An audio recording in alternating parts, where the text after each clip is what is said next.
Muito bem, pessoal. Então, boa tarde a todos, a todas. Sejam bem-vindos, então, para a nossa segunda aula da disciplina de Desenvolvimento Rural Sustentável. Eu estou tendo um pouquinho de interferência, assim, se vocês puderem desligar o microfone e aí só acionem quando precisarem utilizar, por favor.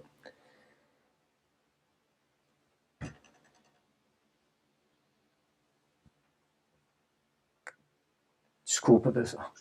Sem abrir o meu microfone eu não consigo ouvi-los, né? E vocês não conseguem me ouvir, né? Então, boa tarde, sejam bem-vindos. Segunda aula, né, de Desenvolvimento Rural Sustentável. Se puderem deixar o microfone desligado, que sempre dá umas interferências no meio, né? Mas fiquem também à vontade para acionar quando vocês tiverem alguma dúvida, algum questionamento, algum comentário a fazer, tá bom? Então, a aula de hoje a gente vai discutir esse tema do pensamento em torno do desenvolvimento, o pensamento desenvolvimentista, né? Com uma, digamos assim, um olhar para os autores. Está mudo para alguém? Estou vendo o Lucas comentar. Não está conseguindo ouvir, Lucas? João dizendo que está mudo. Alguém mais?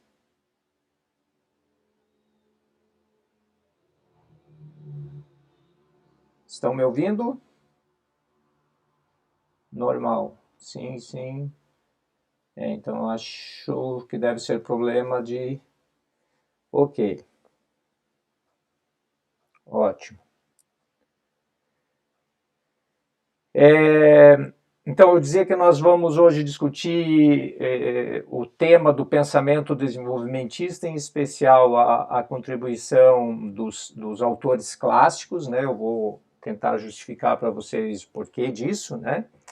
Antes, eu gostaria de só comentar que eu percebi que a maioria conseguiu fazer a tarefa sem grandes problemas, né? A ideia é essa, que a tarefa sirva tão simplesmente para vocês terem um contato com o tema que nós vamos discutir na aula seguinte, né? Esse é o propósito. Aqueles que não fizeram, por razões diversas, procurem não acumular, né? Não deixar de fazer, porque senão no final isso pode puxar a nota um pouco para baixo, já que é o próprio Moodle, né, que contabiliza essas participações, tá? Bom, eu queria começar justificando para vocês o porquê da escolha de um texto sobre esse autor, o Amartya Sen, um texto das páginas amarelas da Veja, né? Essa escolha ela não foi ao acaso, foi justamente de pegar um material, uma revista de difusão nacional, podemos dizer assim, de difusão para o grande público, e que nessa entrevista vocês têm ali a citação de pelo menos dois autores clássicos, né, o Keynes e o Adam Smith. A intenção disso foi chamar a atenção de vocês de que até para ler a Veja, ou as páginas amarelas da Veja, nós precisamos ter um mínimo de conhecimento sobre esses autores que formularam, digamos assim, as principais teorias, né, da nossa sociedade e que, no caso do desenvolvimento, a gente, na grande maioria das vezes, ou toma emprestado ideias dos autores clássicos ou formula novas ideias dialogando com o pensamento deles, tá? Então, o segundo aspecto que eu queria colocar para vocês, além dessa necessidade, então, de nós termos um mínimo de conhecimento sobre esses autores, as suas ideias principais, é chamar a atenção que o desenvolvimento, que é um dos títulos dessa disciplina, né, Desenvolvimento Rural Sustentável, o tema do desenvolvimento não tem uma teoria própria, uma teoria única. O tema desenvolvimento ele está em constante debate e tomando emprestado noções de outras disciplinas, e é isso que eu vou tentar demonstrar para vocês quais são essas outras disciplinas, esses outros autores, né, que os pensadores do desenvolvimento dialogam e utilizam determinados conceitos.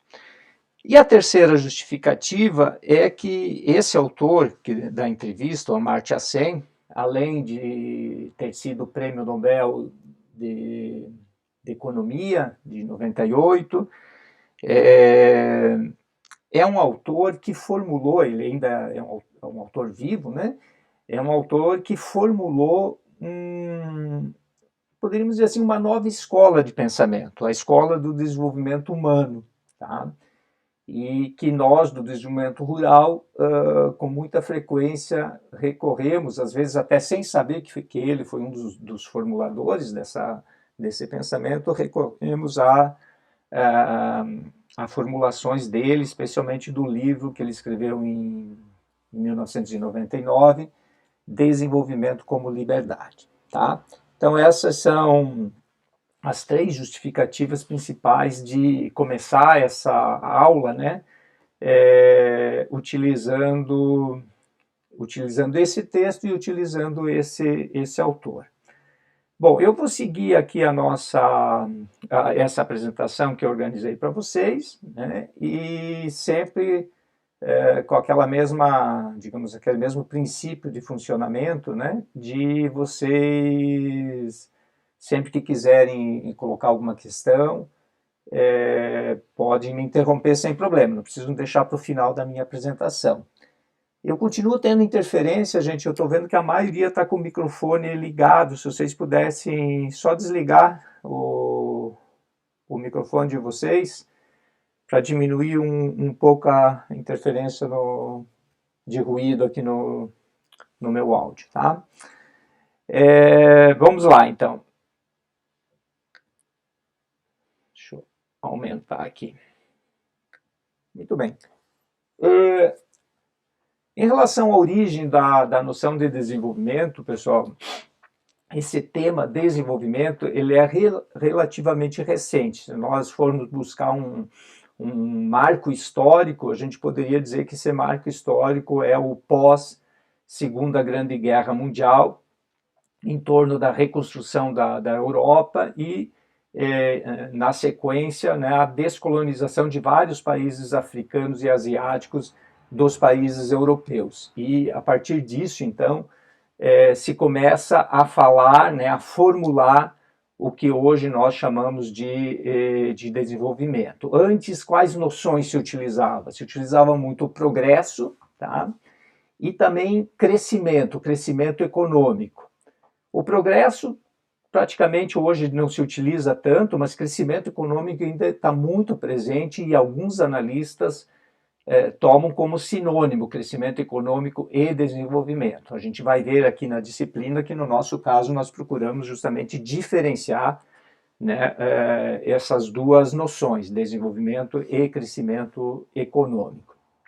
Na fase inicial do pensamento do desenvolvimento, o chamado keynesianismo, e eu vou voltar um pouco a esse autor depois, o pensamento de Keynes, ele foi muito importante para se começar a formular a noção de desenvolvimento. Alguns autores dizem que o desenvolvimento é uma ideia, um pensamento de segunda geração do keynesianismo, né? E o desenvolvimento tem uma diferença, ou procura se diferenciar da noção até então predominante, e mesmo até hoje pode-se dizer que ainda é hegemônica, da ideia de crescimento econômico, né? Ou seja, para se desenvolver necessariamente precisa ter crescimento econômico. O Amartya Sen vai justamente contestar essa noção de que desenvolvimento e crescimento econômico seriam sinônimos, né? E que para termos desenvolvimento necessariamente precisamos ter crescimento econômico. Mais recentemente, né, uma ideia nova que veio para adjetivar o desenvolvimento é a ideia de sustentabilidade, né? O que vários autores estão denominando, né, caracterizando que a sustentabilidade ela passou a ser um novo valor de sociedade, né, e que foi incorporado, então, ao pensamento do desenvolvimento. Então, assim, tenho em mente que não existe uma teoria do desenvolvimento e que nós somos, então, obrigados a estar com frequência tendo que dialogar com autores clássicos da economia política. Tá?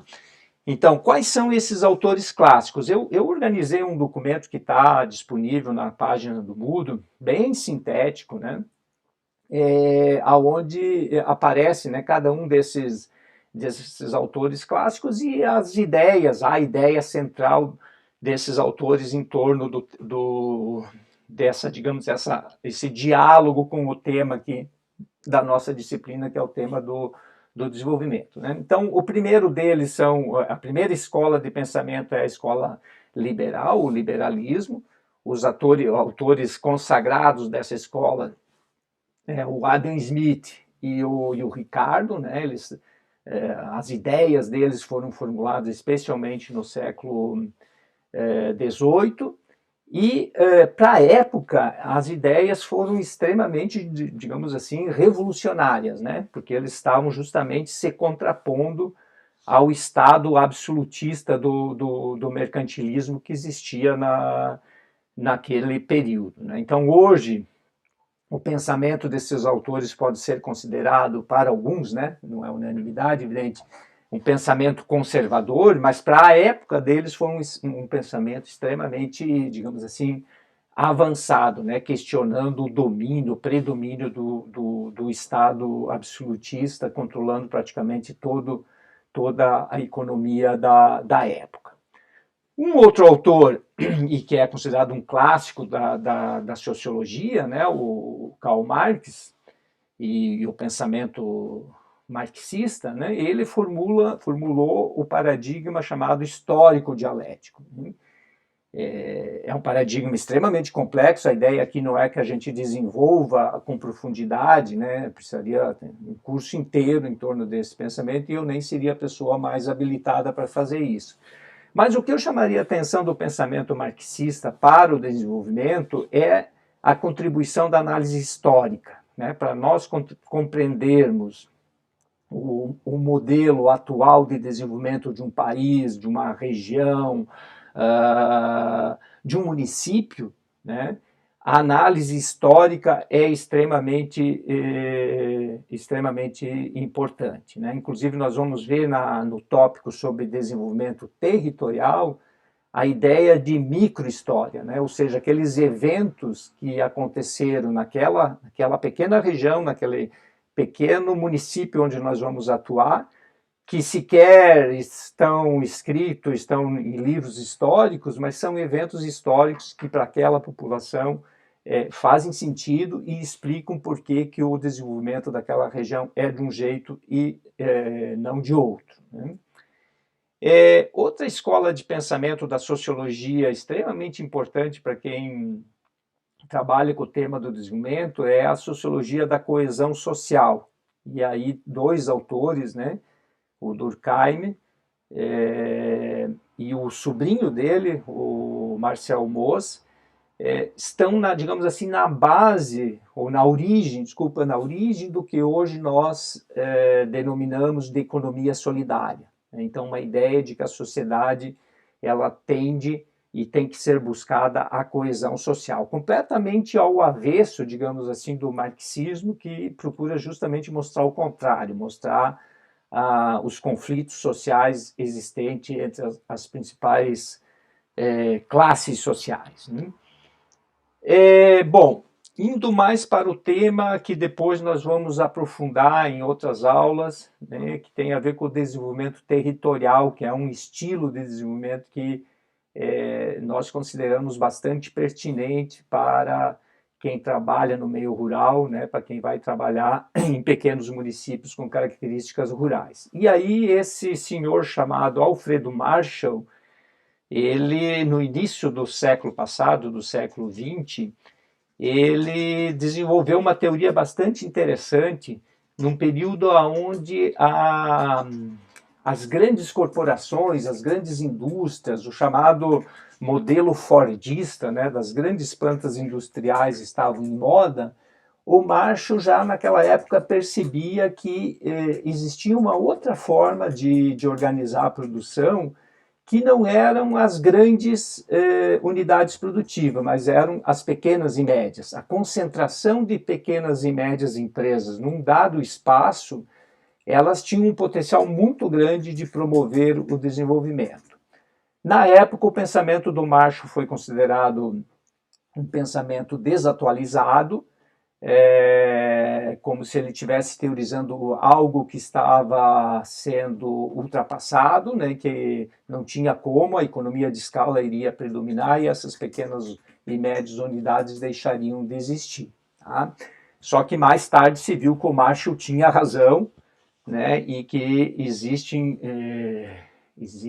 muitas zonas, regiões onde as pequenas e médias empresas são os principais impulsionadores do desenvolvimento. E o Marshall está justamente na origem do pensamento do desenvolvimento territorial.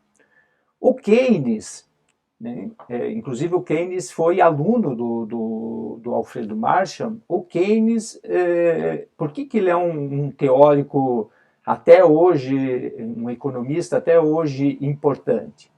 Porque ele foi a salvação dos países capitalistas na grande crise de 1929, né, num período onde o chamado socialismo real da União Soviética, né, estava indo em vento em popa e os principais países capitalistas estavam sofrendo uma das maiores crises, né, se não a maior crise da sua história. E o Keynes, ele conseguiu formular uma teoria que consistiu basicamente em dizer assim, olha, essa história do pensamento liberal, de dizer que o Estado não precisa intervir na economia, é correta quando não se tem crise. Mas quando nós estamos diante de uma crise, o Estado precisa sim intervir na economia, injetar recursos, ser um agente ativo do desenvolvimento capitalista.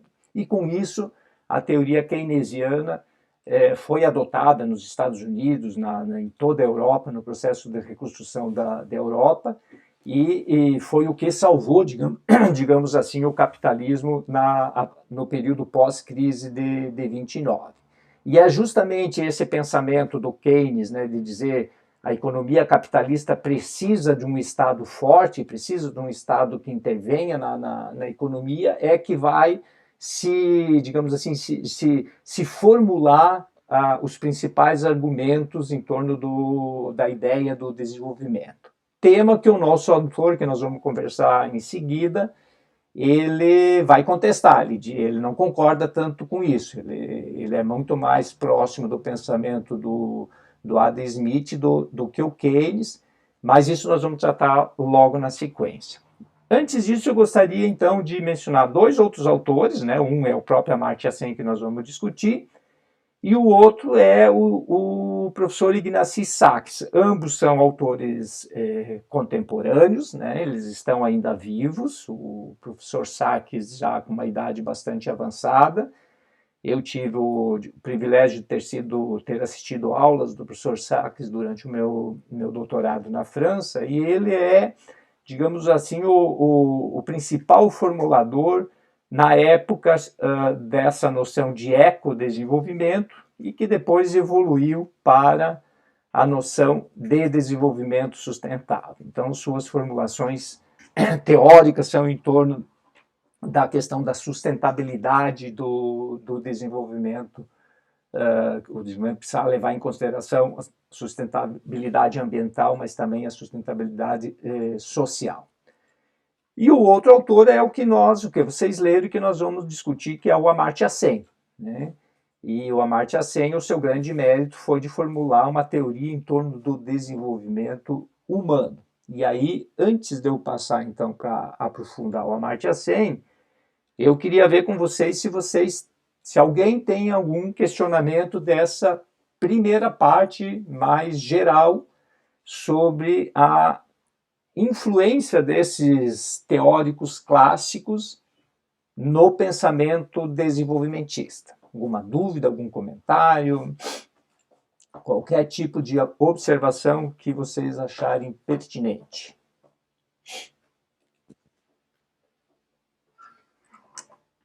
Eu acho que vai ficar um pouco mais claro quando a gente se aprofundar no texto, mas tem algumas questões aí. Diga lá, Francisco. Não, eu já li alguns textos do Amartya Sen um tempo atrás. Uhum. Eu não lembro qual que é o nome, que eu não tenho aqui em casa. Mas tem algumas questões que eu discordo dele de maneira geral. Assim, eu me considero marxista. Certo. Eu tenho algumas diferenças teóricas aí lendo os textos, mas eu acho que a gente pode desenvolver isso agora mais para frente, quando o senhor aprofundar mais no trabalho dele em si.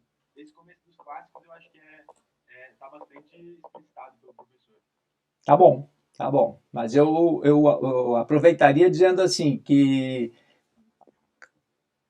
eu desligo o microfone e esqueço de ligar. Tá ok. Aí mais adiante você pode trazer os teus elementos, né, a tua reflexão, mas eu diria assim que não me soa estranho que alguém, como você explicitou, né, que tem uma base teórica, digamos assim, marxista, tenha determinadas divergências, digamos assim, da formulação do Amartya Sen, porque o Amartya Sen procura justamente se diferenciar, se descolar, digamos assim, de algumas grandes escolas, né, dentre elas o marxismo e o keynesianismo. Tá? Então, certamente faz sentido de você ter algumas reservas em relação ao Amartya Sen. Tá? Então, vamos avançar aqui com o Amartya Sen. Então, alguns dados sobre ele. Né? Ele é indiano, né, de Bengala, se formou em economia em Calcutá no início dos anos 50 e depois migrou para o Reino Unido, onde fez doutorado e se tornou professor em Cambridge. E recebeu o Prêmio Nobel de Economia em 1988. Um dos livros, não é o único, mas um dos livros que influenciou essa premiação, sem dúvida, foi o Desenvolvimento como Liberdade, que ele escreveu, mais tarde ele viria a publicar, mas assim as ideias principais do desenvolvimento como liberdade já estavam, digamos, em voga, né? Ele já tinha publicado em formato de artigos, e ele é um dos idealizadores do Índice de Desenvolvimento Humano, que passou a ser utilizado, né, pelo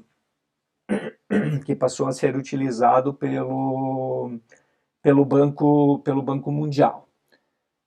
Só ver aqui, não, está funcionando. Estão me ouvindo, né? Sim. Alguém pode só me dar um alô? Não sei por que eu recebo umas mensagens informando que tem problema de som, mas enfim, vamos em frente. Então, o Amartya Sen, a formulação, a ideia geral dele é dizer o seguinte: olha, entre a livre iniciativa dos mercados, dos neoliberais, e o estatismo puro e duro dos principalmente keynesianos e marxista, existe um caminho do meio. Tá? E a gente pode dizer que a formulação dele é pelo caminho do meio, ou seja, nem só iniciativa de mercado, nem só ação do Estado. Tá? E a defesa dele vai muito na direção dos investimentos sociais dos governos, né? Na necessidade dos estados, dos governos, priorizarem investimento nas áreas sociais, que são, digamos assim, justamente a área onde a livre iniciativa tem menos atrativo, tem menos ações, né? E que caberia, então, ao Estado de intervir nesse campo da área social. Um outro aspecto que eu acho bem relevante da formação do Amartya Sen e que eu, pelo menos, adoto nos meus trabalhos de pesquisa sobre o tema é de que não existe país modelo. Tá? mas nós podemos raciocinar a partir de ideias que deram certo, que funcionam, que fazem sentido em outros lugares. Tá? Então, tem muita gente, por exemplo, que é bastante sectária em relação à ideia de projetos que deram certo, né, que funcionam na Europa e que se tenta adotar aqui. Eu acho correto ter esse pensamento crítico, né, mas a lá Amartya Sen, eu acho que nós podemos fazer adaptações, ajustes, né, e raciocinar, como ele nos convida, em torno desses projetos, dessas ideias que em outros locais funcionam minimamente bem. Tá? Como já falei, a principal obra dele ligada ao tema do desenvolvimento é esse livro de 99, Desenvolvimento como Liberdade. Tem na nossa biblioteca, tá? É um livro para aqueles que gostam, digamos, de uma discussão mais filosófica em torno do desenvolvimento. É um livro muito instigante, seja para concordar, seja para formular melhor as suas discordâncias em torno das ideias do Amartya Sen. Tá? Então, para ele, o desenvolvimento só pode ser alcançado na medida que os indivíduos possuem a liberdade e a capacidade de escolhas para alcançar os fins que desejam. E aqui, essa questão dos indivíduos, da ênfase nos indivíduos, é, quem sabe, aonde ele mais se distancia do pensamento marxista e mais se aproxima do pensamento neoliberal. Inclusive, algumas pessoas o acusam de ser um neoliberal disfarçado, algo do gênero. Né? Eu tendo a pensar que o Amartya Sen não é nem uma coisa nem outra. Ele formulou uma teoria nova sobre desenvolvimento, que é essa teoria do caminho do meio, aonde ele toma emprestado, sim, alguns princípios da escola neoliberal. Tá? Então, para ele, o desenvolvimento é visto como a expansão das liberdades individuais. Né? Para isso é necessário que se promova, né? Existe um esforço societário de remoção das principais fontes de privações, e para ele essas fontes seriam a pobreza, a tirania, a carência de oportunidades econômicas, a negligência dos serviços públicos e a intolerância de estados repressivos. Então, veja, na formulação dele não está, como eu já falei, né, a ideia do caminho do meio, não está ausente a participação do Estado. Né? O Estado é fundamental e esse Estado ele precisa propiciar vantagens, liberdades, principalmente no campo social. Tá? Aqui eu tirei do livro Desenvolvimento como Liberdade, simplesmente são dados que ele mobiliza na demonstração dele no livro e que merecem, pelo menos, que a gente pense a respeito. Né? Aqui são os anos, né, o crescimento da expectativa de vida na Inglaterra e país de Gales, períodos históricos onde se teve maiores ganhos, tá? Maiores ganhos de anos. Né? E vejam que os dois períodos históricos das duas grandes guerras mundiais, né, 1911 a 21 e 1940 a 51, foram períodos nesses dois países onde se teve o maior ganho na expectativa de vida. Né? E como explicar isso? Como explicar que justamente no período de guerra, de morte, né, esses países lograram esses ganhos? E ele explica justamente porque nesses dois períodos o Estado inglês investiu mais do que normalmente se investia em programas sociais. E também porque são dois períodos onde a sociedade como um todo aprofundou as iniciativas de solidariedade. Né? E isso fez com que a longevidade da população nesses períodos aumentasse ao invés de diminuir. Outro conjunto de dados interessante que ele mobiliza é é os valores do Produto Nacional Bruto per capita em dólares, nessa coluna à esquerda aqui, nesse vértice à esquerda, e também a expectativa de vida. E aí ele pega alguns casos, veja esses três primeiros, né? O Kerala é um estado da Índia, conhecido por ter governos extremamente, durante décadas, governos considerados progressistas nesse campo do desenvolvimento social, e que sempre fizeram várias ações, vários programas de desenvolvimento social, né?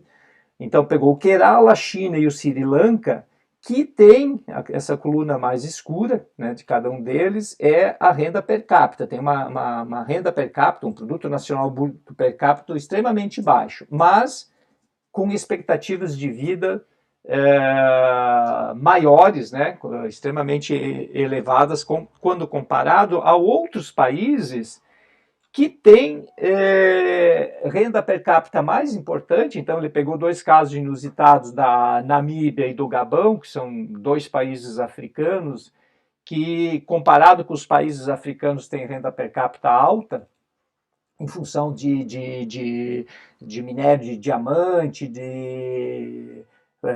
o Gabão acho que é produtor de petróleo, se eu não me engano, e a Namíbia de diamante, né? Então tem renda per capita alta, mas que não tem grandes repercussões na longevidade, né? Ou seja, não, o que ele quer demonstrar, depois ele tem o Brasil e a África também, mostrando que relativamente tem renda per capita elevada, mas os efeitos sobre a longevidade estão relativamente distantes dessas três outras situações aonde a renda é bem mais baixa e os ganhos de longevidade são bem mais elevados, né? Tudo isso para demonstrar que não adianta nada ser um país rico do ponto de vista do crescimento econômico se não tiver distribuição de renda, se não tiver programas sociais, que é, digamos assim, a tese central da demonstração do Amartya Sen. Tá? Então, a formulação do Amartya Sen, já meio que encerrando a abordagem dele para fazermos um linking com o tema do desenvolvimento rural, é conceber o indivíduo como agente de mudança, né? E, de novo, aqui tem um elemento novo na discussão sobre o desenvolvimento, porque na grande maioria dos casos das formulações de desenvolvimento, vocês vão encontrar formulações de que as ações não podem ser individuais, as ações precisam ser coletivas, precisam ser compartilhadas, precisam ser feitas de maneira conjunta, as ações de desenvolvimento, né? E o Amartya Sen nos traz uma abordagem que, à primeira vista, assim, causa estranheza, né? Mas como assim individualmente, né? Só que o individual dele tem por trás essa ideia de agente, né? Ele não está dizendo que esse agente não pode ter ações cooperadas e coletivas, tá? Mas não adianta você preconizar ações coletivas se individualmente essa pessoa não se sinta ou não tem as condições para ser um agente da mudança social. Do ponto de vista filosófico, eu acho isso extremamente novo, extremamente inovador e que merece, no mínimo, que a gente pense, né? Por exemplo, de que adianta fazer políticas de assistencialismo social que não tenha por trás a ideia de tirar essas pessoas. Oi. Professor, tá travando um pouco, eu acho que não foi só para mim, a galera falou ali no chat. Vamos ver aqui. Se puder voltar uns 30 segundos. Tá. Deixa eu ver aonde mais ou menos foi o Francisco. Aonde mais ou menos, Francisco, que começou a dar problema?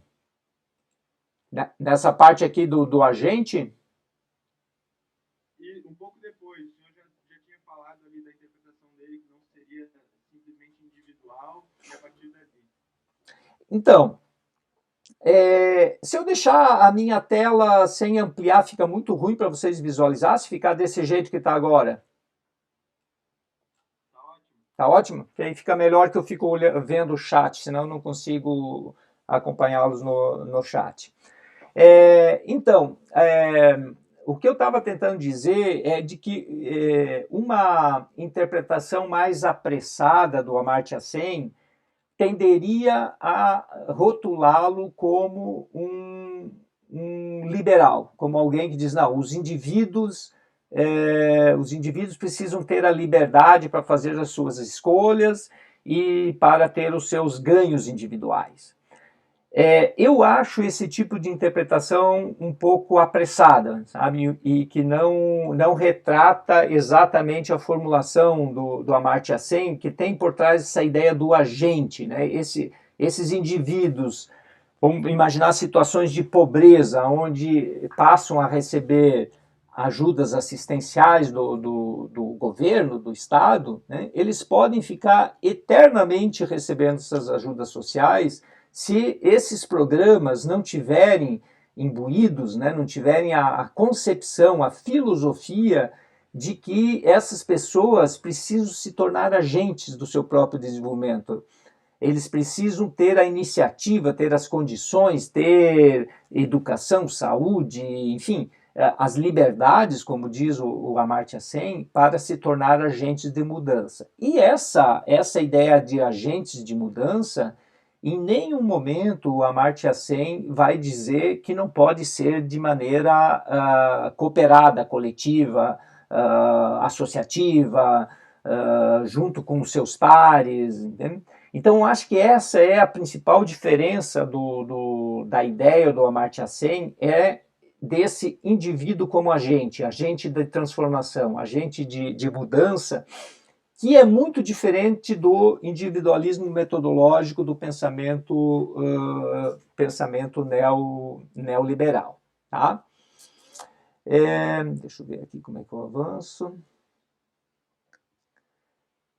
Bom, aí muitos de vocês podem dizer, bom, e o que isso tudo tem a ver, isso que o professor Casella está falando, o que isso tem a ver com o Brasil, né, e principalmente com o desenvolvimento rural? Né? O que os clássicos, o que o Amartya Sen, o que isso me ajuda a ser um profissional de desenvolvimento rural qualificado, né? Eu acho que tem várias influências, digamos assim, várias ideias que perduraram e ainda perduram ao longo do tempo, que explicam por que nós temos um determinado modelo de desenvolvimento rural cuja origem está no pensamento desses clássicos. Eu vou apontar algumas delas, mas não necessariamente elas são exaustivas, não necessariamente elas se limitam a isso, mas são algumas ideias que nós, nessa disciplina, vamos procurar mostrar elementos diferentes, elementos alternativos que se distanciam, digamos assim, dessas ideias emprestadas do clássico. Tá? A primeira delas é a desconsideração do que nós poderíamos chamar de particularidades da agricultura enquanto um setor econômico. Tá? E essas particularidades da agricultura estão ligadas ao peso que a agricultura tem da natureza e dos efeitos biológicos. Né? Então, diferente do setor industrial, a agricultura tem um outro ritmo. Né? O tempo de produção da agricultura é diferente do tempo de trabalho, por exemplo. Né? A agricultura tem períodos de não trabalho, digamos assim. Né? Entre a semeadura e a colheita tem determinados meses que depende muito mais de agentes naturais do que de agentes humanos, digamos assim, né? Na produção animal não tem como, tem que esperar os animais, a gestação dos animais, enfim, a agricultura tem outra lógica que difere profundamente da indústria e do setor de serviços. E os clássicos, em geral, desconsideram isso, trataram a agricultura como sendo um setor igual à indústria, que se poderia industrializar a agricultura. Aliás, é muito frequente nós ouvirmos essa expressão, né? A industrialização da agricultura. Se alguém tiver interesse de aprofundar de forma um pouco mais teórica essa questão do peso da natureza e dos fatores biológicos na agricultura, tem um excelente capítulo do livro do professor Ricardo Abramovay, é o último capítulo do livro dele, que mereceria ser lido. Tá? Uma outra influência, aí é principalmente da escola liberal, do David Ricardo, é a chamada Lei das Vantagens Comparativas, tá? Que já é considerada uma lei ultrapassada, mas vocês vão ver como em muitos momentos, embora não se utilize mais essa expressão de Lei das Vantagens Comparativas, mas é muito frequente nós ouvirmos nas mídias, enfim, na atualidade, os princípios básicos dessa lei. Que basicamente consiste em quê? Consiste em dizer o seguinte: olha, no mundo vão existir países industrializados e países que vão se especializar na agroexportação. Tá? Então, uns vão produzir produtos de ponta, de tecnologia de ponta, e outros vão fornecer alimentos e matérias-primas para o mundo. Tá? Nós, aqui no Brasil, compramos essa ideia durante décadas e continuamos, a meu ver, ainda bastante tributário dela. Né? Nós somos um país, desde a nossa origem histórica, um país agroexportador, e tendemos cada vez mais a nos especializar nesse campo. Né? Esse tema foi muito debatido aqui no Brasil na década de 50 e 60. Tá? Nós tivemos um autor, o Celso Furtado, que formulou textos belíssimos contestando a lei das vantagens comparativas e defendendo a ideia de que nós precisávamos ter o nosso próprio desenvolvimento industrial, né, e não ficarmos dependentes da industrialização dos outros países. Tá? Então, mas vem daí essa nossa crença de que, por sermos grandes, por sermos um país extenso, nós deveríamos ter vantagens comparativas, aproveitando esse nosso enorme tamanho e sendo um grande país agroexportador, baseado em grandes unidades produtivas. Tá? Bom, isso vai ter uma influência muito grande e ajuda a explicar o porquê que a agricultura familiar no Brasil ela começou a ser timidamente valorizada muito recentemente. Tá? Do marxismo também tem essa ideia de que a economia de escala é o que predomina. Tá? O marxismo para a agricultura tem umas formulações nos anos 50, 60, que foram muito, digamos assim, muito difundidas aqui no Brasil, de que para ser viável precisa ter escala. E na agricultura isso, tanto o discurso marxista como o discurso neoliberal meio que tiveram uma convergência para a importância da chamada economia de escala. Né? Vocês devem ouvir com muita frequência a ideia de se não tiver escala de produção, torna-se inviável, etc. Bom, esse discurso penalizou severamente a agricultura familiar, que, de um modo geral, sempre foi visto como de baixa escala e, portanto, inviável economicamente para competir nos mercados. Então, essa é uma das causas de que, enquanto, por exemplo, na Europa Ocidental, a agricultura familiar foi o modelo de desenvolvimento adotado para o meio rural no pós-guerra, nós aqui demoramos muitos anos, né, e ainda hesitamos, não significa que esteja consolidada essa ideia de que a agricultura familiar pode ser a base do desenvolvimento rural. Né? Uma outra influência disso é de que o rural ele passou a ser, então, sinônimo de atraso, né? Algo que precisava ser, como se diz, suplantado, né? E que o moderno seria o urbano industrial, né? Então, por exemplo, a migração que nós tivemos nos anos 60 do meio rural para o meio urbano, na época, mais de 30 milhões de pessoas deixaram o meio rural para ser candidato. O professor Ignacy Sakes usa uma expressão que eu acho muito feliz, ele disse, não é que o Brasil urbanizou a sua população, o Brasil hoje tem candidatos à urbanização, porque a grande maioria dessas famílias que saíram do meio rural passaram a viver em condições de miséria na periferia dos centros urbanos. Mas o fato é que viver no meio urbano, um país se urbanizar, era um indicador de desenvolvimento na década de 60 e 70. Então, no Brasil, o rural sempre foi tido como sinônimo de setor agrícola, né? Não é muito recente a ideia de que existe outras funções no meio rural que não são meramente produção de alimentos e fibra, em que pese a importância que produzir alimentos tem em qualquer sociedade, né? Urbanização ainda hoje é um indicador de modernidade. Se vocês pegarem relatórios do Banco Mundial, dessas grandes agências de desenvolvimento, e não é diferente aqui no Brasil, o BNDES, o Banco Central, enfim, de mostrar que o fato do Brasil ter quase 85% da sua população vivendo em centros urbanos é um indicador de modernidade, está deixando para trás a vida rural, que era uma vida atrasada, né? A prioridade sempre foi dada, ou passou a ser dada a partir dos anos, podemos balizar a década de 40, né?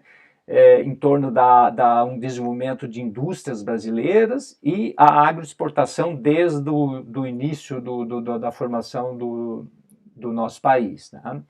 As distintas formas de agricultura familiar, né? E aqui é um tema que nós vamos aprofundar nessa disciplina, né? E já vou chamando a atenção de vocês, né? De que o correto seríamos colocar no plural esse termo agricultura familiar, tamanha é a diversidade social dessa categoria, né? Então nós temos desde uma agricultura familiar bem inserida nos mercados a agriculturas familiares que tem outro estilo de vida e de relação com os mercados, né?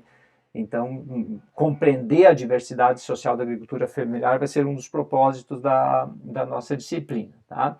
Então, as agriculturas familiares brasileiras são e foram, né, consideradas resquícios do passado, que seriam superadas com o tempo, né? E o campo brasileiro passaria a ser grandes fábricas de cereais e criação de animal. E somente a partir de meados dos anos 80, o marco é a constituição primeiro, a redemocratização do país, né? Mas a Constituição de 88 é que vai começar a reconhecer, digamos, oficialmente, a importância da agricultura familiar, né? O primeiro grande reconhecimento foi a Previdência Social para as mulheres agricultoras e para os chefes, né, os considerados chefes dos estabelecimentos rurais, que até então não existia. Então vejam, é muito recente na história brasileira essa tomada de consciência de que é possível, no meio rural, nós termos outro estilo de desenvolvimento que não seja o estilo agroexportador, tá? E que o principal da produção de alimentos vem dessas unidades de base familiar, tá?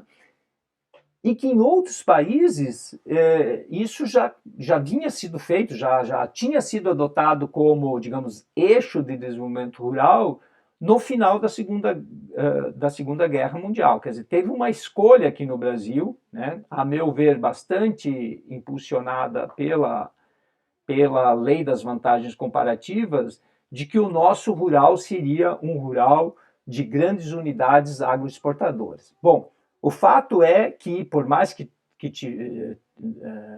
fomos impactados pelo êxodo rural, persiste no agro brasileiro diversas unidades familiares, né? E isso a gente foi se dar conta nos anos 80, meados dos anos 80. Toda a década de 90, década 2000, foi um período muito rico, digamos assim, de reconhecimento desse tipo de agricultura, de esforço de formular políticas públicas para esse tipo de agricultura, né? E até chegarmos num momento que eu diria assim de impasse, que é o momento atual que nós estamos vivendo, que, ao meu ver, ele pode ser definidor se a tendência vai ser continuarmos tendo esse modelo bipolar de desenvolvimento rural, né? Um com uma vertente agroexportadora muito forte e outra com uma orientação voltada para mercados internos, para outras funções do rural que não só a produção de alimentos, e também a questão da produção de alimentos de qualidade, de preservação do meio ambiente. Então, tem dois estilos, digamos assim, de desenvolvimento que disputam espaço de políticas públicas, disputam espaço de apoio da sociedade civil por um ou por outro, né? E quem sabe nós vamos ter a convivência desses dois estilos de desenvolvimento ainda durante décadas, né? E sempre vai ter, digamos assim, esse jogo de força entre quem é a favor e quem é contra por um ou outro modelo.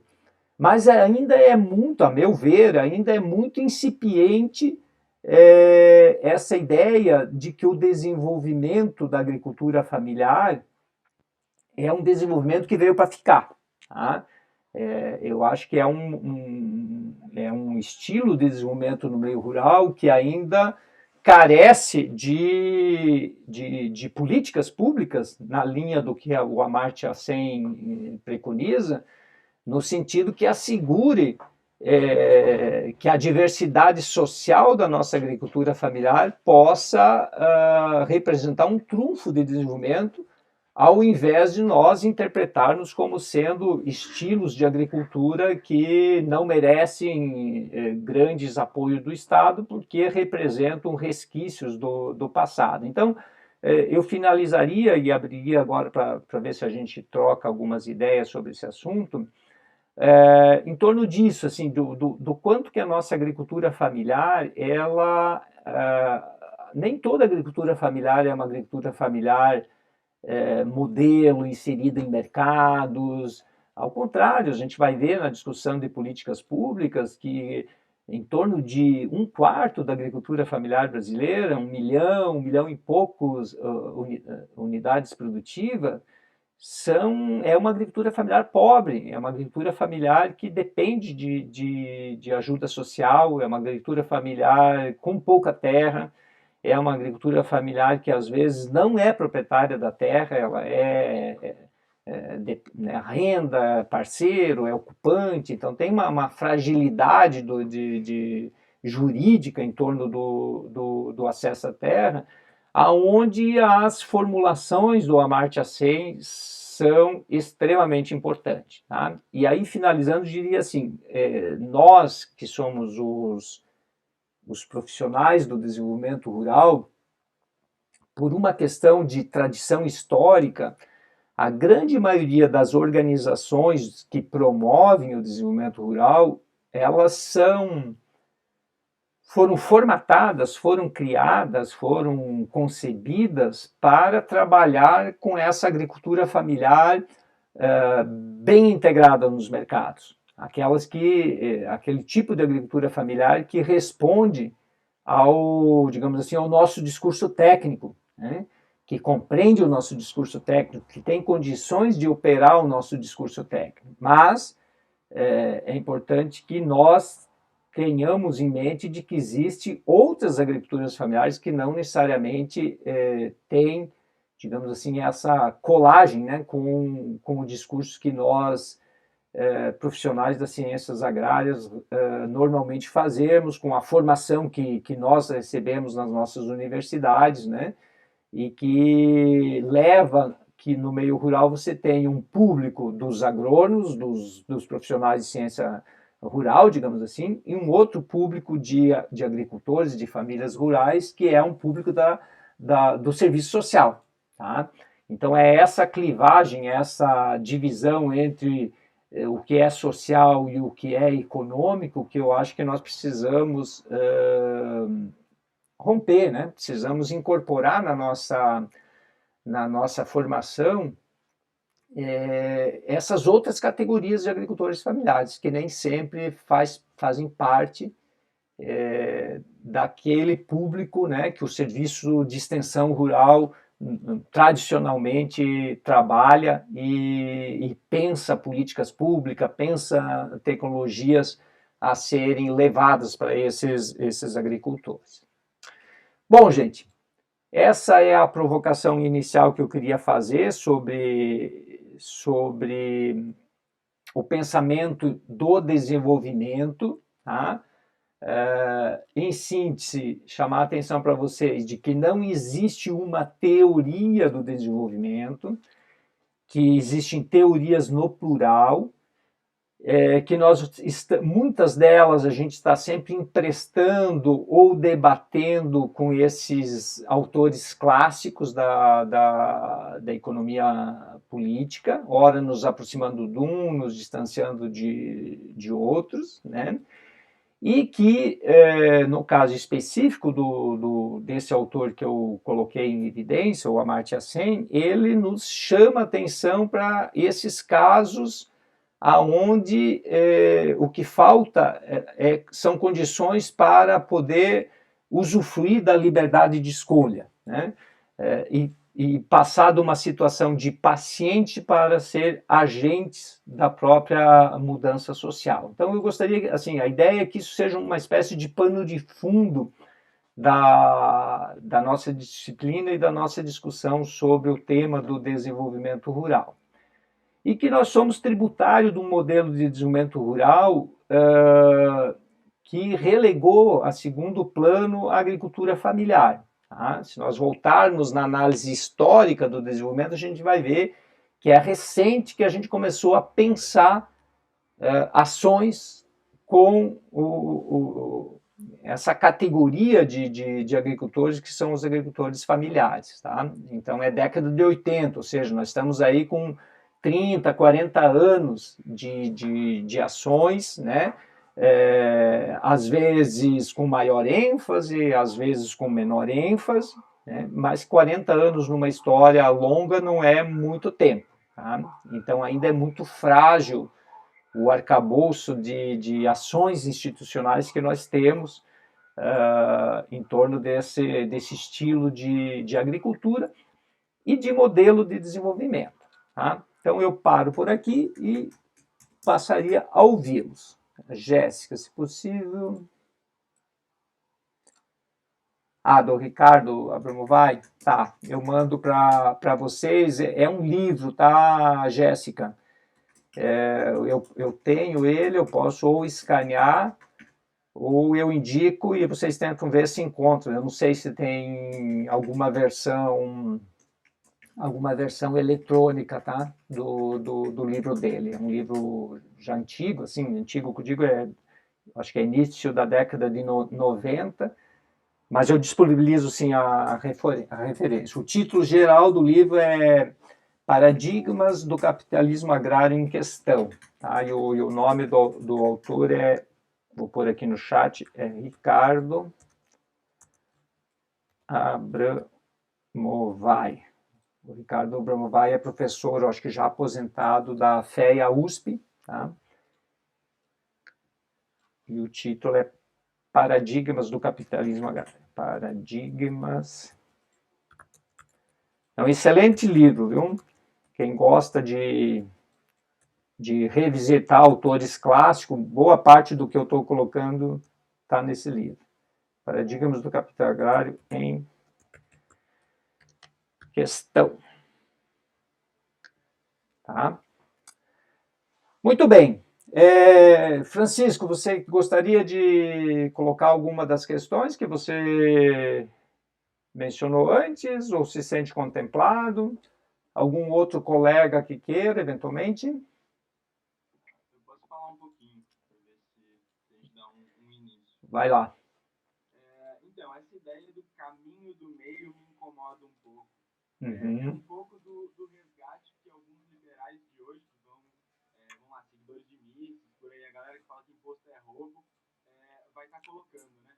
Eles tentam se afastar do neoliberalismo, colocando que o liberalismo é diferente, por aí vai, o neoliberalismo tem uma tendência ao autoritarismo e por aí vai, assim. Uma coisa que o Amartya Sen coloca, no livro que o professor indicou, se eu não me engano, ele coloca que existe uma liberdade básica para as pessoas para procurar trabalho assalariado. Se a gente resgatar a teoria do valor-trabalho de Marx, a gente vê que a procura por trabalho é a maior expressão de falta de liberdade que uma pessoa tem. Então são bastante contraditórios, assim, nesse sentido, né? São opostos. E eu tendo a ficar com Marx. Eu acho que, enfim, não existe esse caminho do meio, né? E aí, isso para colocar uma coisa, eu realmente posso ter tirado conclusões precipitadas, como o professor coloca, porque eu realmente não tenho leitura aprofundada do trabalho dele, né? Até fiquei instigado a aprofundar mais. Mas aí uma questão, a partir do desenvolvimento rural mesmo, que a gente vai pensar, eu tenho estudado alguns capítulos de reformas agrárias, algumas experiências de reforma agrária pelo mundo. E aí a gente vê, pensando assim, questão Brasil, no Brasil a gente nunca teve uma reforma agrária de verdade, né? Uma reforma agrária popular, radical, digamos. E teve uma promessa muito grande antes dos governos PT, né? A partir da redemocratização, a gente viu aí uma crescente nos movimentos sociais do campo, uma crescente de esperança para que se tivesse alguma forma de reforma agrária, mas isso a partir de que Lula foi eleito não aconteceu de verdade, né? E aí eu relembro um pouco o que está na nossa Constituição, que é a função social da propriedade privada, né? A propriedade privada, ela é permitida, mas desde que ela cumpra uma função social. E a gente tem previsto já em lei uma lei que pode servir de base para uma reforma agrária e está tirando a posse de poceiros, de griladores de terra, né? Só que isso nunca aconteceu de verdade. E aí, até onde isso impacta as questões de desenvolvimento, o que a gente pode discutir em cima disso? É mais uma provocação, assim, porque eu realmente não tenho respostas, né? Mas eu acho que é uma ideia interessante para a gente entrar em algum momento. Muito bem, Francisco. Obrigado aí pelas tuas colocações,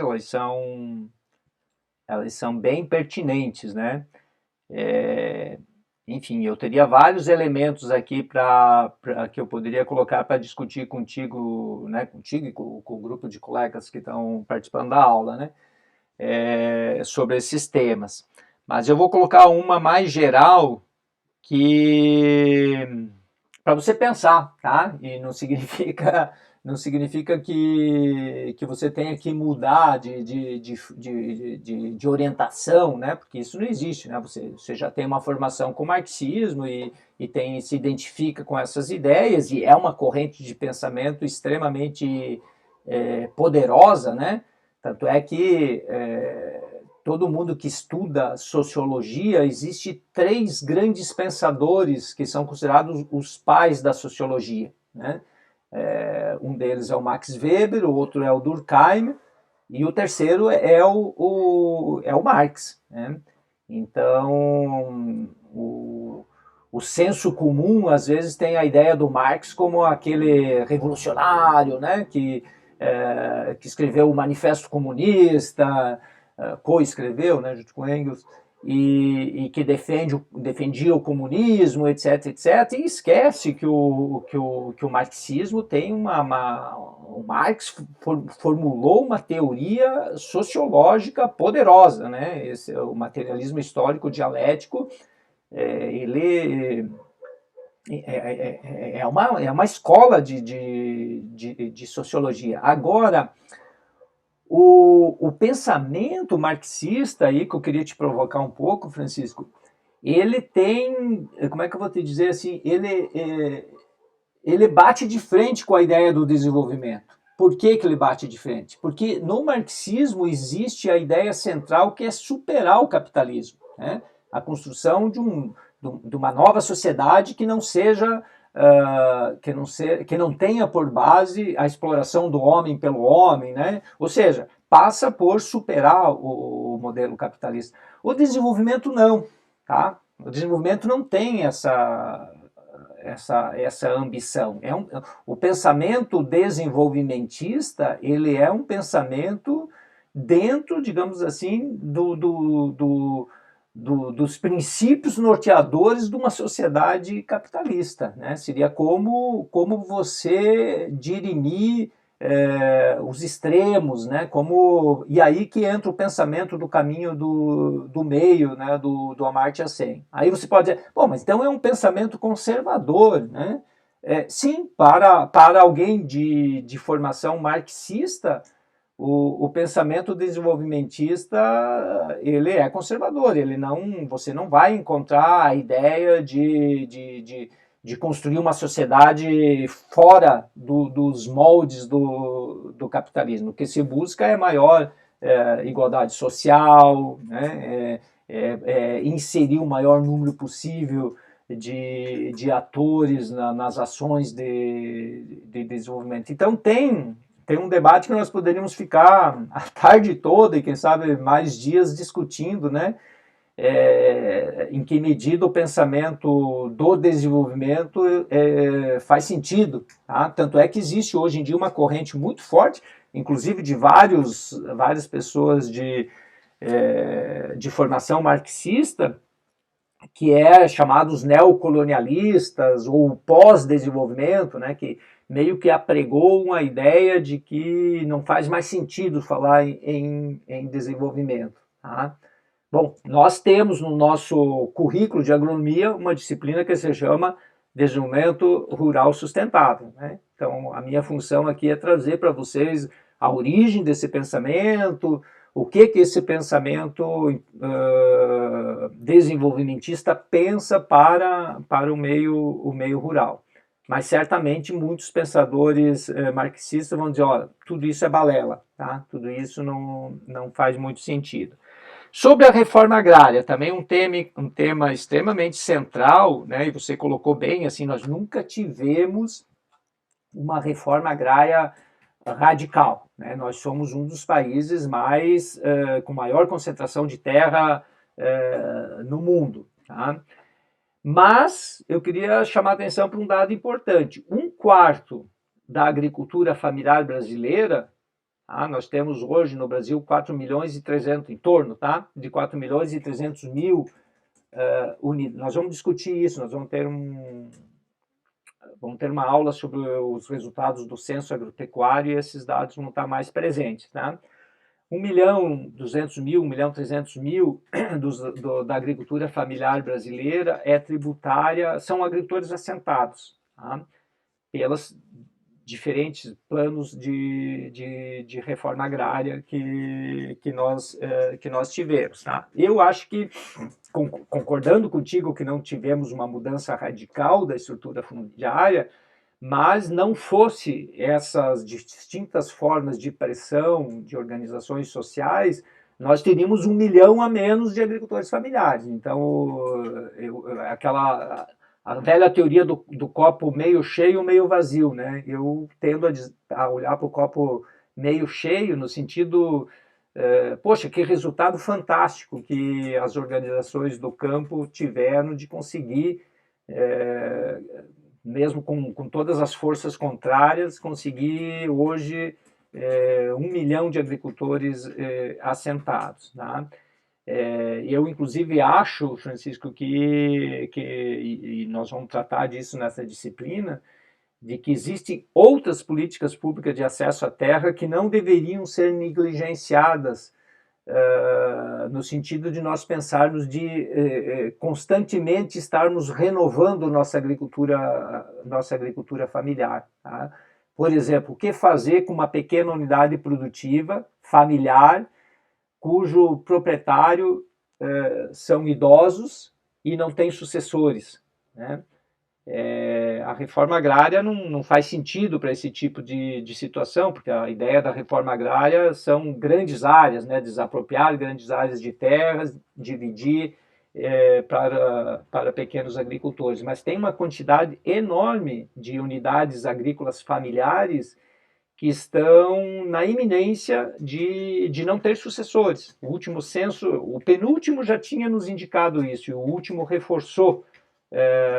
Então, assim, tem muitas outras ações de políticas públicas que, ao meu ver, são complementares à ideia da reforma agrária, tá? Até porque aí sou eu, professor Casella, eu sou extremamente pessimista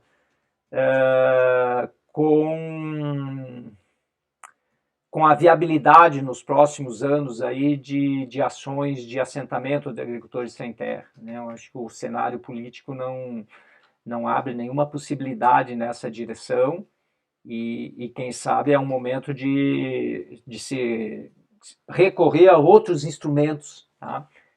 Dado que nós vamos ter certamente já estamos tendo, né, uma paralisação muito forte da possibilidade de assentar agricultores, tá?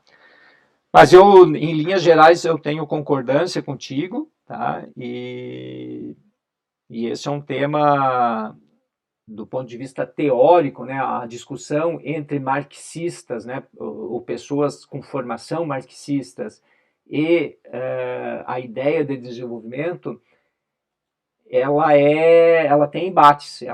Não vou dizer que sejam conflitantes, mas nem sempre o marxista aceita com facilidade o que os desenvolvimentistas defendem, porque passa a ser um pensamento relativamente conservador para as pessoas de formação marxista.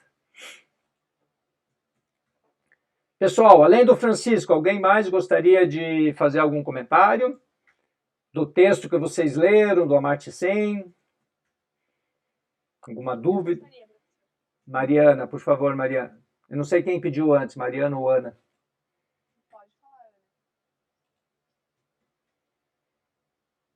Mariana, você, a Ana tirou. Vai lá. Tá bom, se retirou. Tá. A gente acabou de fazer, tá fazendo, né, essa matéria da vivência, que infelizmente foi interrompida, a nossa vivência no meio, mas a gente conseguiu ter uma semana com a família. E o nosso grupo, a família, agora, essa semana a gente entrevistou a família. E teve uma coisa que eu e a Ana, a gente conversou muito sobre um descaso, assim, da família em relação à questão governamental, à questão pública, por não contar muito no dia a dia com assistência técnica pública, com auxílio do governo frente à pandemia, frente à tempestade, que teve esse ano também, né? Mas porque eles são, apesar de ser uma família de agricultura familiar, eles, com certeza, se tu for fazer um comparativo, têm uma qualidade de vida muito boa. Eles têm um bom planejamento financeiro, eles têm uma organização que dá a eles a tranquilidade de não precisar recorrer a empréstimos, esse tipo de coisa. Então, tu vê, assim, dentro de uma escala de Brasil, eles são uma família muito abastada, digamos assim.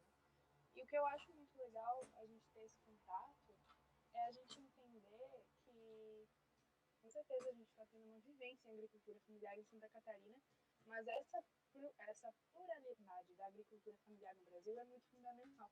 Para quê? Para que a gente não veja uma família, por exemplo, que a gente visitou, como modelo, como representativa da realidade da agricultura familiar brasileira. Porque isso é muito complicado, querendo ou não, a gente está falando de sul do Brasil, sabe? Então, se a gente estudar minimamente as políticas públicas, a história da agricultura familiar do Brasil, a gente vai ver o quanto a nossa região foi historicamente privilegiada. Se a gente for ver, por exemplo, Teve uma aula muito legal que a gente teve na matéria de cadeia produtiva. Uma aula sobre o Pronaf. E daí o moço, eu não lembro o nome dele, ele estava explicando que para tu conseguir ter um acesso a um empréstimo do Pronaf, o que quer que tu esteja querendo produzir tem que estar num zoneamento, né? Então tu tem um livro, digamos assim, que é o zoneamento, que diz todas as regiões do Brasil o que pode ser produzido em que época do ano. E que Sul e Sudeste tem zoneamento para basicamente qualquer planta que tu queira produzir, qualquer cultura. Por quê? Porque para tu fazer zoneamento exige pesquisa. Então tu pesquisa, tu faz experimentos com aquela planta naquela área, então quando tu aprova, tu vai lá e põe no zoneamento. Então, já no Norte e no Nordeste, é muito limitado o zoneamento. Por quê? Porque não tem pesquisa. Então, para uma pessoa querer produzir uma coisa diferente, mesmo que ela, no histórico da família dela, saiba que pode produzir, se não está no zoneamento, ela não consegue ter acesso a esse empréstimo. E então, se o zoneamento não é feito, essa pesquisa em outras regiões do país, essa pobreza, ou melhor, como é que é o nome? Essa discrepância, né? É um projeto. É um projeto construído historicamente. E eu acho que isso é muito importante a gente ter em vista. Que a gente está estudando, está fazendo uma matéria muito importante de vivência em agricultura familiar em Santa Catarina. E é bom a gente entender. Uma propriedade de agricultura familiar não representa outras, necessariamente. E muito menos o Brasil inteiro. Para a gente entender políticas públicas, para a gente estudar desenvolvimento rural, para entender o que é necessário a nível de Brasil, a gente precisa ir muito mais a fundo. Precisa sair mais da nossa caixinha, né? Muito bem. Eu não sei se a Ana ia nessa mesma direção, Ana, ou não? Um pouco do que você e o Francisco também estavam conversando, que é sobre dialogar com o governo, né? Então, você tem um histórico, que é a estrutura do governo, como você apresentou, como que a influência desses pensadores trazem para a nossa economia política, e daí você esperar que, em alguns momentos, a gente consiga conversar. Então, a gente tem um governo melhor nesses momentos, durante um período, depois a gente não consegue dialogar, que vai reduzir esse número, as políticas públicas vão reduzir, e competir essas políticas públicas, por essas políticas públicas, nessa ideia de que o desenvolvimento financeiro e econômico, né, então que a galera que está produzindo e ganhando grana vai querer realmente dividir o espaço com outras pessoas e trazer para a população um pensamento mais assistencialista. Então, essa família que a gente conheceu, ela apresentou uma ideia de que o governo é mais assistencialista e o assistencialismo deles não funciona muito, nem é bom, eles não precisam. Então, daí a gente questiona, tá, para vocês, dentro desse enquadramento, a história que traz esse histórico do governo, do Estado, do país, realmente querer exportar, pensar numa economia forte como agroexportadora, e daí trazer a ideia de um desenvolvimento que pode sim acessar uma parcela da agricultura familiar que a gente está vendo que está abandonada. Então, é um pouco difícil de acreditar realmente nesse sentido do caminho do meio. Assim, quanto de diálogo a gente consegue ter em que espaços? Porque aqui eu consigo conversar com vocês, o Francisco conseguiu expor um pensamento bem complexo, mas em qual outro espaço a gente consegue expor esse pensamento para pensamentos que nem você falou, que não se conversam ou às vezes se desentendem em menor grau, para tentar chegar em um ponto em comum, assim, que soa um pouco de pedir políticas públicas, ter um pouco de apoio para a população nesse sentido, e em outro também pensar numa economia forte, que muitas vezes exclui boa parcela da população, né? Então, eu acho que daí, e essa alteração da visão da população em relação ao Estado, talvez em outro momento essa família acreditasse mais. A gente não chegou a debater, mas talvez em algum momento eles acreditassem que o governo pudesse auxiliar, ou em algum momento eles acreditem que exatamente esse modelo agroexportador é que vai auxiliar eles, né? E que vai excluir uma parcela de outras famílias e outras agriculturas familiares. E eu não consigo também fechar um pensamento, acho que um ponto final, mas eu acho que o interessante é exatamente isso, como a gente pode trazer vários pontos para chegar em alguma coisa talvez mais concreta, né? Muito bem. Vários elementos aí interessantes, assim, O para... microfone está desligado, professor. Desculpa, sempre esqueço desse pequeno detalhe. Então, várias questões interessantes que tanto Mariana como Ana trazem. Eu vou fazer alguns comentários, mas sem a intenção de responder, né? Porque não necessariamente são questões que se tem uma resposta simples, né? Primeiro sobre... Eu sempre participei da agricultura familiar, desculpa, da VAF, né? Inclusive eu coordenei essa disciplina durante alguns semestres. E quando eu participava da formação dos alunos, preparação dos alunos para ir a campo, um dos pontos que eu sempre chamava a atenção era esse que a Mariana apontou, né? De que essa agricultura familiar da VAF, ela é um tipo de agricultura familiar, né? E aquilo que eu falei, existe vários outros tipos de agricultura familiar e que essa da VAF, quem sabe, é a melhor, né?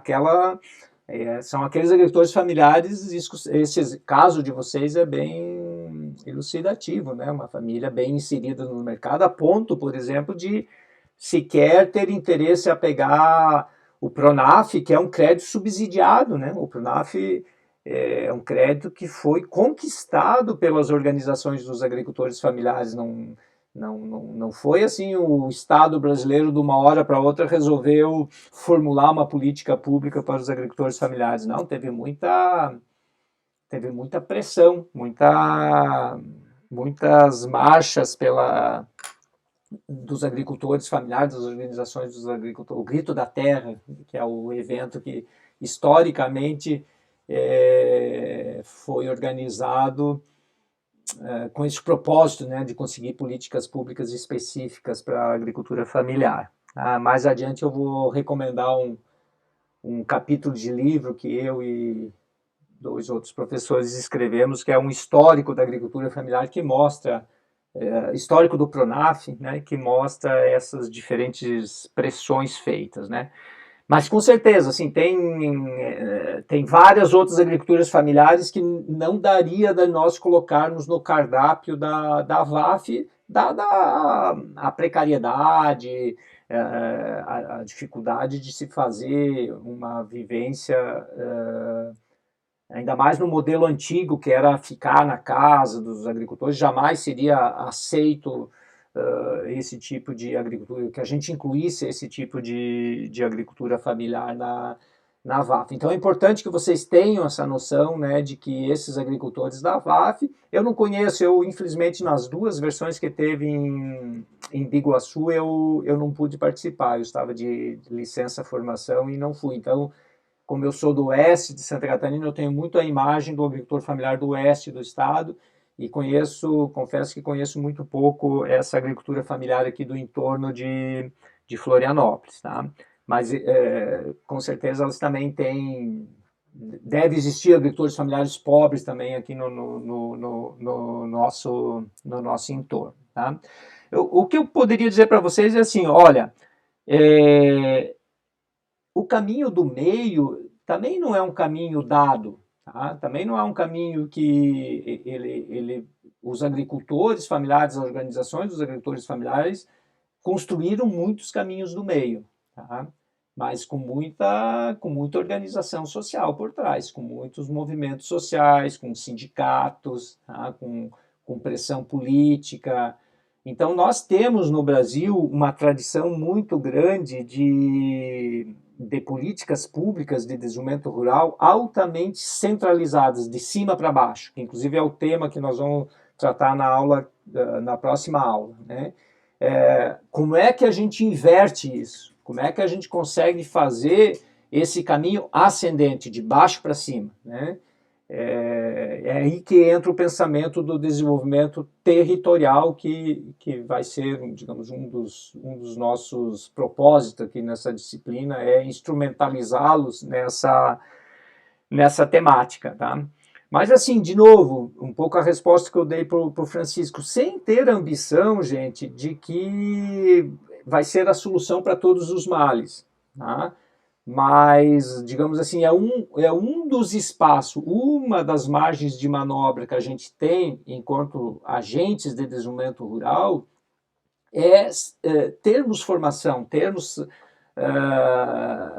ideias, né, no sentido de formular projetos alternativos de desenvolvimento, que sejam mais includentes. Por exemplo, hoje cedo eu estava lendo uma iniciativa que uma ex-aluna minha de doutorado, agora professora na Amazônia, está trabalhando, que são agricultores organizados numa cooperativa, que lograram, enfim, não vou dar muitos detalhes, mas lograram muito êxito nesse projeto deles de valorizar os produtos típicos lá dessa região da Amazônia, e agora eles estão fazendo um fundo de desenvolvimento próprio com a ideia de incluir agricultores familiares, vizinhos deles, que não participaram nessa primeira etapa.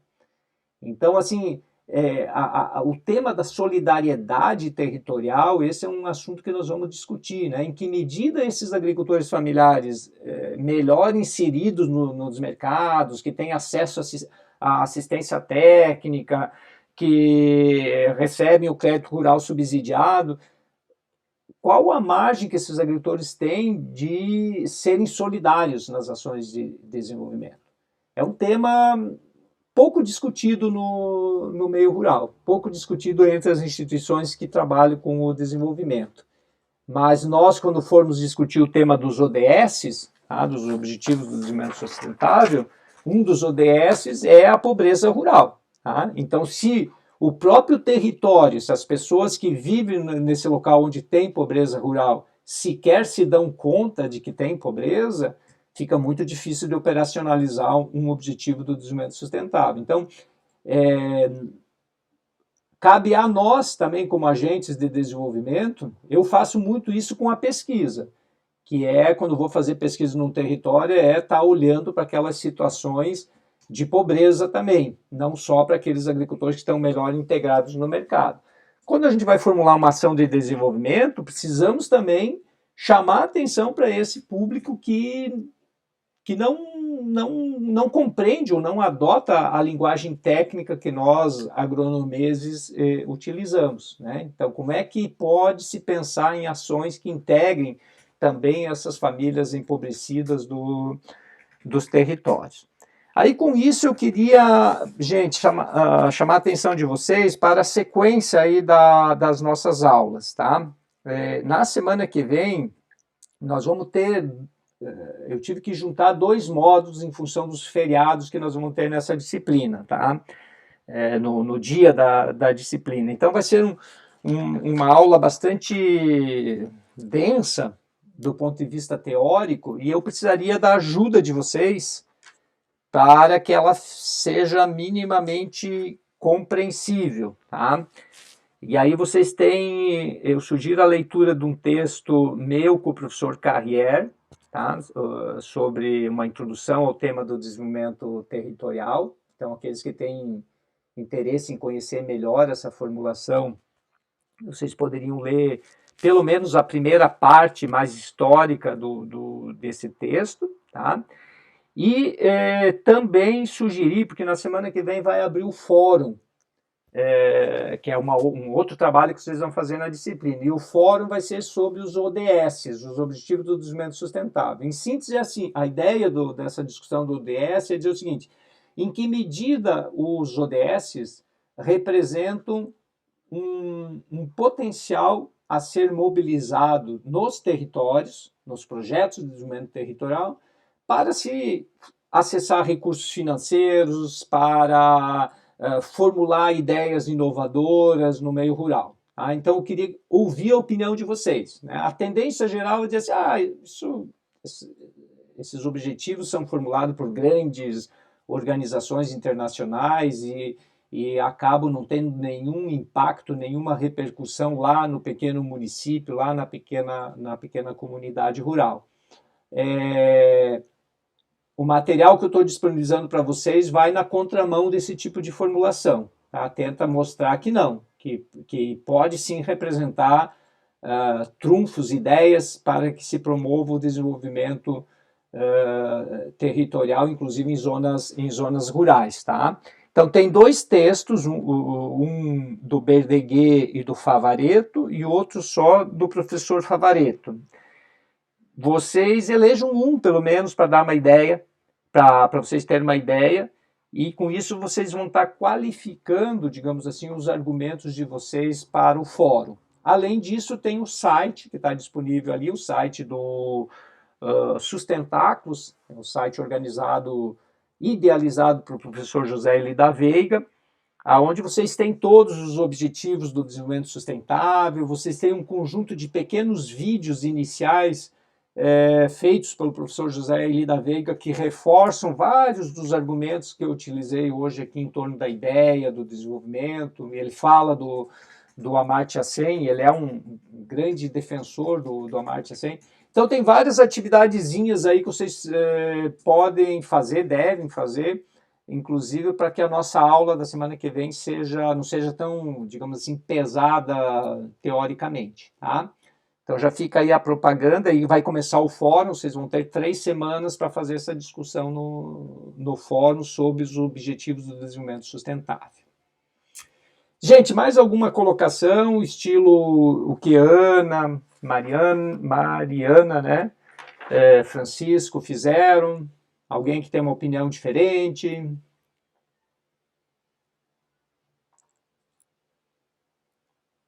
Não?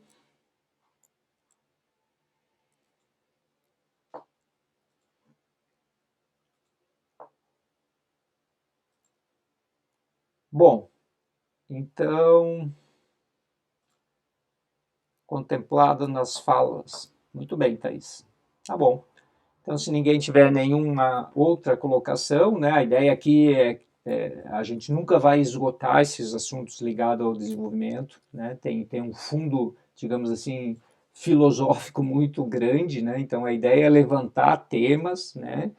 Eu reforçaria para vocês que uma das teses que essa disciplina quer chamar a atenção para vocês é, primeiro, que desenvolvimento rural não é sinônimo de desenvolvimento agrícola, tem outras possibilidades de se promover o desenvolvimento que não seja só centrado na agricultura, e que os atores locais são agentes de desenvolvimento na linha do que o Amartya Sen defende, ou seja, é possível sim que a gente conceba projetos inovadores de desenvolvimento a partir de ideias, de recursos que existem no território. Tá? A gente vai seguir debatendo em torno desse propósito. Tá bom, gente? Então, eu agradeço a presença de vocês, a participação de vocês, reforço o convite aí para vocês acessarem o site o texto, Mariana, os textos da aula que vem estão no tópico 3 e 4, tá? Os dois que tem a participação do professor Favaretto, a revista Ex-Furia, onde está o artigo meu com o professor Cayer, então estão todos, a princípio, disponíveis no site, na página do Moodle, tá bom? Ah, não esqueçam todo mundo, antes de sair, de fazerem as suas frequências, tá? Vão, antes de sair ali, vão lá e se deem a frequência por terem participado da aula, tá bom? Valeu, gente. Boa semana aí para todos nós, tá? Tchau, professor. Boa semana. Igualmente. Valeu, Francisco. Tchau. Igualmente. Tchau, tchau.